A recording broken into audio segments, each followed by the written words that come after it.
Alright mga kapatid, mga kabayan, mga idol po dyan ng BBM po, supporters po, magandang araw po sa inyong lahat mga kapatid.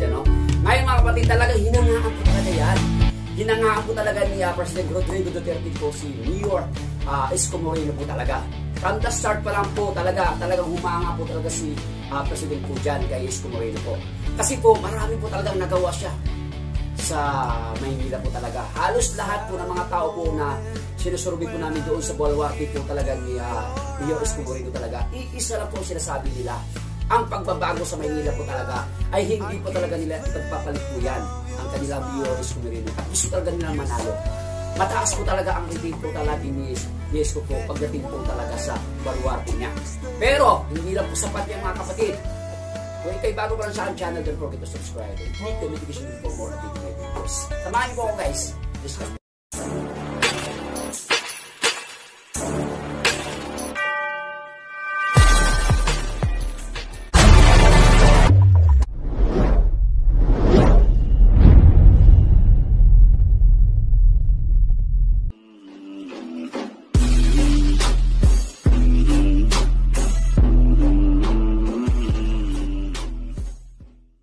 Kapatid, mga kabayan, ngayon mga kapatid, kung si Mayor Isko Moreno talaga ang susuportahan po ng President Rodrigo Duterte at ang administrasyon po ng BDS po, paano na si BBM? Alam niyo bakit guys nasabi ko ito kasi po, noong nakaraang mga linggo po, nagsorby po kami sa Maynila at saan itong mga lugar guys. Si Isko Moreno talaga guys, bilang sa President guys, nandito sa BBM. Pero, take note guys nung hindi pa po umatras si Bongo, nandito na po si Isko Moreno po sa mga rating po ng pag-survey namin. Ngayon, ito ang matinding katanungan. Wala na si Senator Bongo po na talagang sinusuportahan po ni President Rodrigo Duterte. Ngayon mga kapatid, pag ito nangyari kasi marami na pong marami na pong mga usap-usapan na talagang maaaring suportahan po ni President Rodrigo Duterte si Isko Moreno. Ang mangyayari ito guys, lalakas yan. At may laban po yan. Oo, sasabihin po natin marami po sasabi dito, masyadong maaga, masyadong ambisyoso po si Mayor Isko Moreno. Oo, sasabihin natin, tatanggapin na natin yan Hindi naman sabihin guys na kinampihan po si Isko Moreno guys. Pero ito yung panayam po at ito po yung naisip ko Ito po yung nakikita ko talaga guys. Sabihin natin na si Isko Moreno ay bata pa. Sabihin natin si Isko Moreno ay nag-ambisyon agad. Pero guys, hindi po natin maitago yun na talagang malakas po talaga si Isko ngayon. Wala guys, taginig po si Lenin. Iisa lang po ang kalaban niya talaga dito. Si BBM lang talaga po ang may pangtapat talaga. Kahit sa kanino po mga tumatakbo presidente po. Ang inaalala po ng ating mga supporters at ang ating mga volunteers po ng BBM ay noong hindi pa nga nag-decide po si Senator Bongo na mag-withdraw po. Malakas na nga si Isko. How much more ngayon na talagang parang susuportahan talaga ng BBS po si Isko Moreno.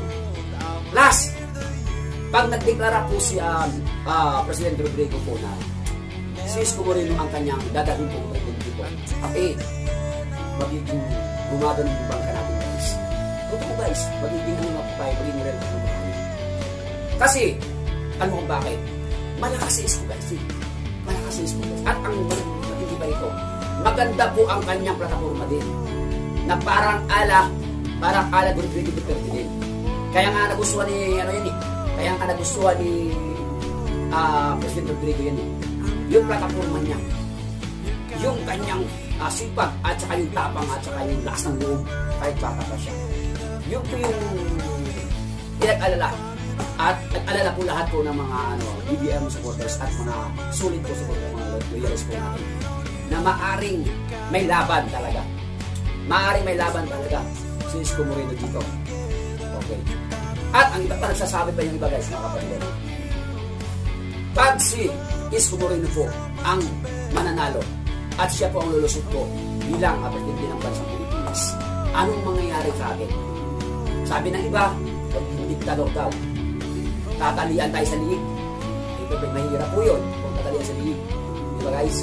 Pero, titingnan pa rin natin guys ang laban guys. Kung talagang hindi kayo magbabago, lahat po ng mga BBM, lahat po ng mga supporters po ng BBM, mga sulit po yan dyan. Pag hindi kayo maging balimbing, at hindi po kayo balimbing, pag hindi po kayo magbago, kasi si Isko Moreno guys, ang sinasabi lang naman nila paninira siya po ay diktador. Pero nakikita din natin guys, siya po ay action talaga. Pag sinasabing action guys, gumagawa talaga siya. Hindi po siya ang dala. Nakita naman natin po talaga ang laki pong pagbabago. Pero sa Maynila lang yun. Sa Maynila lang po yung mga kapatid. Kaya sinasabi ko sa ating po mga kapatid na Maynila lang naman po yung ginagawa niya Hindi po bansang Pilipinas po. Ang buong bansang Pilipinas ang ginagawa niya ng kabutihan at pagbabago po. Tignan na po natin. Ngayon, respeto pa rin po tayo sa lahat ng mga tumatakbo presidente po. Kung sino po yung gustong iboto at sino yung gusto niyong piliin po at sino yung nasa puso niyo. Lalo lang po tayo kasi hindi po tayo nambabas po ng mga iba-iba. Basta sa atin lang po yan lang po ang ating panayam ngayon guys, na talagang hinangaan talaga yan.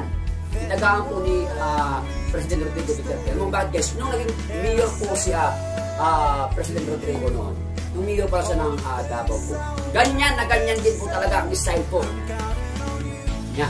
Parang Isko Moreno din. Kaya nga, sinabi nga ni Isko Moreno ni President, magaling tong mga to magaling to, mahusay, mas magaling pa sa akin. Sabi niya gano'n. Isipin nyo guys ibig sabihin guys, nagsaside po si President Rodrigo Duterte na. Kung ito maaaring ito yung maaaring ito yung susunod sa yapa ko sa aking mga ginagawa, sa aking mga kandidatura at sa aking mga ginagawa ay gusto ko tong president na to gusto ko kahit bata pa siya parang mayroon ako nakikita, parang ganun po nakikita ni Rodrigo Duterte dito, di ba? Kaya sabi ko sa inyo mga kapatid, huwag po tayong magpapatinag dito at huwag po tayong magkaroon ng kaba at daga sa bibig namin. Kapit lang po tayo, lahat po ng supporters ng BBM. Kung ikasulit ka, huwag kang magbago. Opo. Kasi po dito talaga, pagdating po talaga sa labanan po, Isko Moreno at BBM, may laban talaga. Yan ang ating may laban po talaga mga kapatid. Si Isko Moreno dyan. O si Dilawan, huwag na natin isipin yun. Huwag na natin isipin yun. At isa pa, ito naman si Banat Bay, na wala na yung kanyang presidente, naghanap na naman siya ngayon ng suportahan niya. Ang sabi niya doon sa kanyang vlog, ang sabi niya sa kanya, sino ngayong umatras na si Senator Bongo bilang presidente ng Pilipinas? Sino na naman ang susuportahan po natin? Naghahanap po siya ngayon ng sino na ng kakampihan natin. Ito talaga si Banat Bay talaga po. Wala na nga iyak na nga diba? Nganga na nga yung presidente niya diba? Oo, puro na lang kalokohan ang ginagawa puro na lang kung saan yung magandang doon naman siya, para siyang kapit kung saan, diba? Sunod lang po sa agos ng si Banat Bay. Iyak ka na, gusto mong iyak. Diba mga kapatid? Basta po tayo, hindi po tayo balikin. Isa lang po siya subukan din natin. Hindi ka tulad kay Banat Bay na nawala na yung kanyang pinaglalaban na magiging presidente ng Pilipinas. Nawala na. Ngayon, sana ngayon, diba? Sabi pa niya, sino naman kaya suportahan po natin? Kami, alam na namin. Alam po namin kung sinusuportahan namin. Ikaw, saan ka ngayon? Diba? Pumunta ka na naman kay Isko. Sigurado yan. Kasi nga, si Isko ang i-endorse po ni President Rodrigo. Siyempre, doon po kayo. Ganun po yun. Pero kami, isa lang po ang aming kahilingan. Isa lang po ang salita namin. BBM po talaga kami. Kahit anong mangyari yan, matalo, manalo, dayain nyo man dyan, hindi kami bibitaw. Talagang BBM po kami from the start pa lang, mula sa mga ninuno po namin. Mga loyalist namin, kasama namin yun. Diba, mga kapatid? So, ganun lang po mga kapatid, Si Sara Duterte naman, hindi po siya pumaling. Kahit kailan, hindi po siya pumaling. Mayroon kasi usap-usapan guys na Isko Moreno and tandem Sara Duterte. Napakalabo po yun. Napakalabo po yung mga kapatid. Yun ang nasa isip nyo.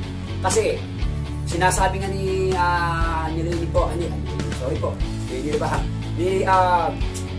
Sara Duterte na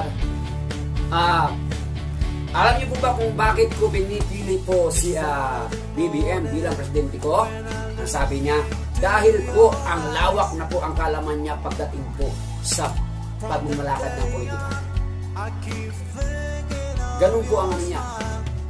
Dahil po may kaalaman po siya at mahalawak po ang kaalaman niya at marami po siyang maitutulong at maibahagi din po sa akin. Yun po ang sabi ni Inday Sara Duterte. Kaya malabo rin yung sinasabi niyo na Isko Moreno at Inday Sara Duterte tandem naman. Malabo po yun. Kasi si Inday Sara Duterte, hindi nga po nadiktahan ng kanyang tatay. Tao ba kaya magdidikta sa kanya? Mismo nga amangan niya hindi siya nadiktahan at meron siya panindigan. Yun ang kagandahan po kay talaga. Yun ang kagandahan po kay Inday Sara Duterte. Kasi po, mayroon siyang panindigan at meron siyang sasalita. O, diba guys? Katulad din po ni BBM. O, talaga pinindigan talaga niya na kahit anong mangyari, sabi pa niya, I love my country. Sabi niya gano'n. Okay. I don't stop to fight my country. Sabi niya gano'n. Hindi ko siya titigil talaga hanggat hindi siya makapo guys. Kasi mahal niya ang bansang Pilipinas. Kasi mahal niya po ang mahihirap na mga katulad po natin. Ano lang yung kasi. Pero, sige, titignan lang po natin guys, no? Kung talagang suportahan po ni Presidente po si Isko Moreno guys. Ayan, may laban po talaga yan. May laban po talaga yan. Maganda din naman ang maganda din naman ang ginagawa ni Isko Moreno. Maganda naman talaga. Kahit na bago lang po siya dun sa pagka-mayor, ang dami nang nagawa niya. Yun ang din po kahanga-hanga ni Isko Moreno. Hindi na natin may natago yan kasi. At hindi po natin na mapipintas po sa kanya. Talagang, mayroon po talaga siyang ginawa. Parang katulad ni Rodrigo Duterte. President Rodrigo Duterte po. Na talagang may ginawa naman talaga. Action talaga agad siya. Yan po yung hinangaan po niya. Presidente natin. Alright mga kapatid. Maraming salamat po sa pakikinig po at sa ating discussion today. Maraming salamat po sa lahat po ng mga OFW, mga kapwa ko mga vloggers po na BBM. Maraming salamat po sa support nyo. Mga solid loyalists po ng mga BBM po dyan. Share po sa inyo lahat yan. Guys, mabuhay po kayo lahat. Happy day! May kayo bago po lang sa akin channel. Don't forget to subscribe. And click